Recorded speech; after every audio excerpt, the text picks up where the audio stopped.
नमस्कार दोस्तों, आप सभी का स्वागत करते हैं फिर से एक धमाकेदार वीडियो में। दोस्तों आज की इसकी वीडियो में हम लोग जानने वाले हैं कि कल की मार्केट हम लोग को कैसी देखने को मिल सकती है। मार्केट हम लोग की गैप अप ओपनिंग देगी या फिर गैप डाउन ओपनिंग देगी। तो अगर आप बीटीएसटी होल्डर हैं तो कल की मार्केट से रिलेटेड आपका कॉल होल्ड है या फिर पुट होल्ड है, एक बार कमेंट बॉक्स में जरूर बताइए, क्योंकि आगे हम लोग उस पर भी चर्चा करने वाले हैं। ओवरऑल अगर हम लोग मार्केट को देखें तो यहाँ पे Nifty, Sensex, Nifty bank, IT sector, US market, चाहे एशियाई बाजारों, सारे के सारे आज रेड रडार में रहे, यानी कि ग्लोबली आज हम लोगों को मार्केट क्रैश करते हुए देखने को मिली है।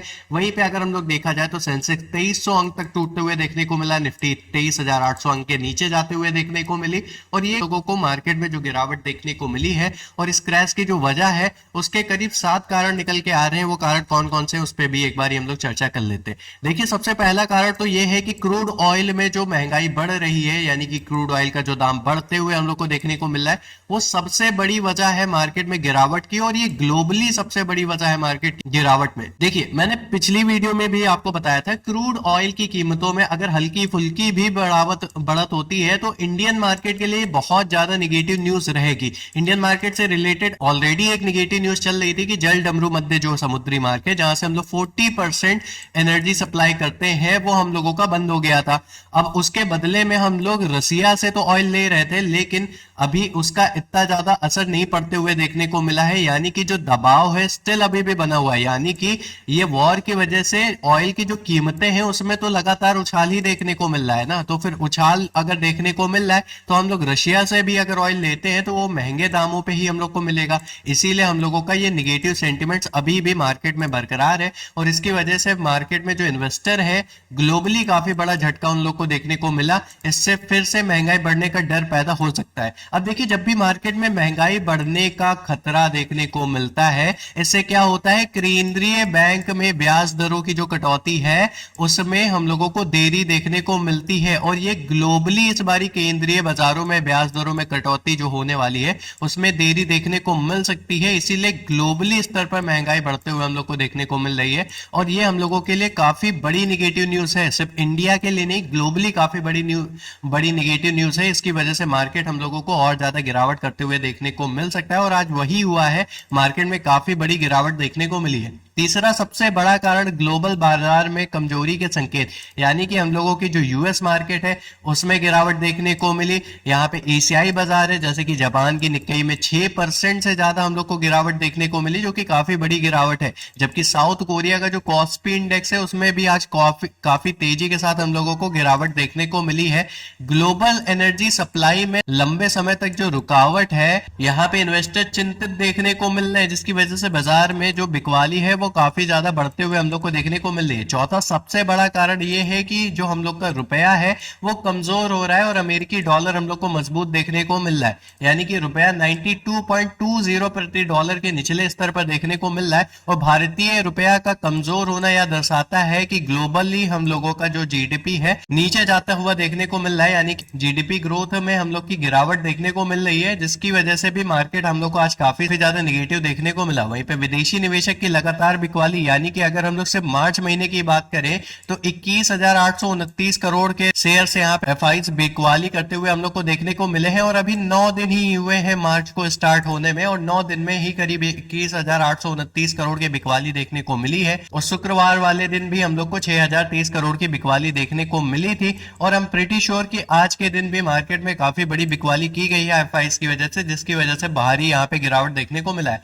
वहीं पे इंडियन विक्स की बात करें तो इंडियन विक्स में काफी बड़ी उछाल देखने को मिली, यानी कि वोलेटिलिटी इंडेक्स में उछाल काफी ज्यादा देखने को मिली। पिछली बार जो हम लोगों का गिरावट हुआ था उस टाइम पे 14% की यहाँ पे उछाल देखने को मिल रही थी, जो कि काफी ज्यादा था। लेकिन आज के दिन तो 18% की यहाँ पे उछाल देखने को मिली इंडियन विक्स में, यानी कि जो निवेशक है उनके अंदर काफी ज्यादा घबराहट देखने को मिली है इस वोलेटिलिटी इंडेक्स में उछाल की वजह से। चौतरफा बिकवाली चल रही है इस समय मार्केट में। चाहे हम लोग पीएसयू बैंक इंडेक्स की बात करें, वो सबसे गिरने वाला सेक्टर आज के दिन रहा है और 4.8% तक की उसमें गिरावट देखने को मिली है। वहीं निफ्टी बैंक इंडेक्स की बात करें तो करीब 3.8% के निचले स्तर तक जाते हुए देखने को मिला। अब देखिए, ये गिरावट इतना खराब क्यों है ये वाला, क्योंकि जब हम लोगों का, आपको पता है, बजट जब लॉन्च होता है वो काफी बड़ा दिन होता है। बजट वाले दिन हम लोगों को काफी तेजी से उछाल गिरावट देखने को मिलती है, यानी कि करीब 2-2% तक की हम लोगों को, या 3% के आसपास हम लोग को उछाल या गिरावट देखने को मिलती है। और इस समय जो उछाल या फिर गिरावट मार्केट में देखने को मिल रही है, इस वॉर की वजह से या क्रूड ऑयल की कीमतें जो बढ़ रही है उसकी वजह से, यहाँ पे हम लोगों का मार्केट 4.8% के आसपास, 3.8% के आसपास उतार चढ़ाव करते हुए देखने को मिल रहा है, जो कि काफी बड़ी मार्केट में मूवमेंट हो रही है। इसके अलावा निफ्टी के बाकी जो इंडेक्स है उन सब में ही गिरावट देखने को मिली है। फिलहाल के लिए मोस्ट इंपॉर्टेंट चीज ये है कि इजराइल और ईरान के बीच में जो बढ़ते तनाव है, इससे रिलेटेड कोई और निगेटिव न्यूज ना आए मार्केट में, और वॉर सिचुएशन ना बने, खास करके क्रूड ऑयल की कीमतें हम लोग की और ज्यादा ना बढ़े। तो क्रूड ऑयल में इस समय आपको देखना काफी ज्यादा जरूरी है, यानी कि जो यूएस ऑयल होता है उसके इंडेक्स को डेली चेक करिए, खास करके उसकी ओपनिंग कैसी हो रही है और क्लोजिंग कैसी देखने को मिल रही है। अगर आज के दिन यूएस ऑयल में गिरावट होती है, अगर ये 114 के नीचे रहता है या इसके और नीचे गिरावट करती है, तो फिर मार्केट हम लोग को हो सकता है थोड़ी बहुत कल के दिन राहत देखने को मिले। लेकिन अगर मार्केट ऐसे ही बढ़ते हुए गया, इसी तरीके से उछाल देखने को मिला, तो मार्केट में काफी ज्यादा निगेटिविटी बन सकती है और मार्केट कल के दिन भी गिरावट करते हुए देखने को मिल सकता है। कल भी गिरावट करा मार्केट तो 23,000 के लेवल तक भी जाते हुए हम लोग को देखने को मिल सकता है। हालांकि अभी टेक्निकल एनालिसिस करने वाले हैं। भारत अपनी जरूरत जो होता है वो 85% जो तेल है वो आयात करता है, यानी कि बाहर देशों से खरीदता है। इसीलिए तेल की बढ़ती कीमतें भारतीय अर्थव्यवस्था और खास करके पेंट, एविएशन एंड टायर जैसे सेक्टर है उनके लिए काफी बड़ी निगेटिव न्यूज है। वहीं पे मोस्ट इंपॉर्टेंट सपोर्ट और रेजिस्टेंस की बात करें तो निफ्टी 50 में अभी सबसे इमीडिएट सपोर्ट जो देखने को मिल रहा है वो 23,720 से 23,600 का देखने को मिल रहा है। अगर यह टूटता है तो बाजार में 23,000 की तरफ बढ़ते हुए हम लोग को देखने को मिल सकती है। वहीं पे अगर हम लोग रेजिस्टेंस की बात करें तो 24,000 से 24,460 का जो स्तर है ये काफी इंपॉर्टेंट अभी के लिए रेजिस्टेंस है। हालांकि निफ्टी जो है हम लोग को 24,000 के ऊपर देखने को मिल रही है, तो अभी फिलहाल के लिए जो रेजिस्टेंस है वो 24,460 का लेवल देखने को मिल रहा है। वहीं पे अगर हम लोग बात करें बैंक निफ्टी की तो सबसे इमीडिएट सपोर्ट जो बैंक निफ्टी में है वो 55,350 से 55,000 का लेवल देखने को मिल रहा है। वही रेजिस्टेंस की बात करें तो 56,550 से 57,800 का लेवल हम लोग को रेजिस्टेंस देखने को मिल रहा है। अगर हम लोग बात करें तो एचडीएफसी बैंक और आईसीआईसी बैंक में आज काफी बड़ी गिरावट देखने को मिली है और कल भी मैंने वीडियो में बताया था कि एचडीएफसी और आईसीआईसी बैंक जो है, यानी कि बैंक निफ्टी के जो हैवी वेटेज शेयर है उन पे नजर रखनी काफी ज्यादा जरूरी है। अगर इसमें उछाल होता है या गिरावट होता है, ये ओवरऑल बैंक निफ्टी की दिशा तय करते हुए हम लोग को देखने को मिल सकते हैं। वहीं पे अगर हम लोग इसको एक बार टेक्निकल एनालिसिस करें तो यहाँ पर निफ्टी की क्लोजिंग करीब 24,007 के आसपास हम लोग को देखने को मिली है, यानी कि अभी फिलहाल के लिए 24,000 के लेवल के ऊपर टिकना या 23,900 के ऊपर टिकना निफ्टी के लिए काफी ज्यादा इंपॉर्टेंट है। अगर इसके ऊपर टिकता है तो 24,300 से 400 के लेवल तक जाते हुए कोशिश करते हुए देखने को मिल सकता है, यानी कि ये जो गैप बनाया है इस गैप की फिलिंग करते हुए देखने को मिल सकता है। लेकिन ये तभी होगा जब मार्केट में कुछ पॉजिटिव न्यूज आएगी, तब हो सकता है। अभी तो सारी की सारी मार्केट में निगेटिव ही न्यूज देखने को मिल रही है।